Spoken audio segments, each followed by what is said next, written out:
kedua, bahwa organisasi ini Jaringan Media Siber Indonesia didirikan atas perintah Undang-Undang Pers. Pengurus Jaringan Media Siber Indonesia Provinsi Aceh periode 2020 hingga 2025 resmi dilantik Ketua Umum Pusat Teguh Santosa di Hotel Hermes Place Banda Aceh Sabtu 27 Maret.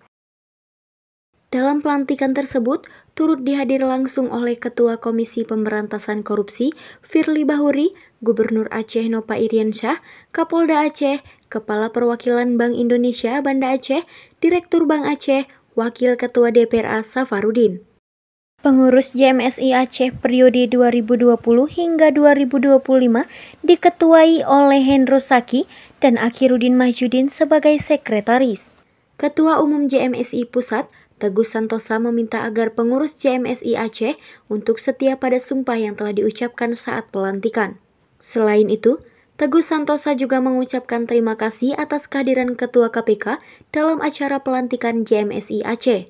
Ketua JMSI Aceh, Hendro Saki mengapresiasi kehadiran Ketua KPK dalam pelantikan JMSI Aceh.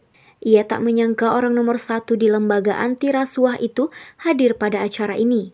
Lain lagi Gubernur Aceh, Nova Iriansyah, ia awalnya tidak yakin Ketua KPK bisa hadir pada acara pelantikan JMSI Aceh. Seperti diketahui, JMSI Aceh adalah organisasi perusahaan pers di Provinsi Ujung Pulau Sumatera yang merupakan satu kesatuan kepengurusan Jaringan Media Siber Indonesia yang berpusat di Jakarta dengan Ketua Umumnya Teguh Santosa.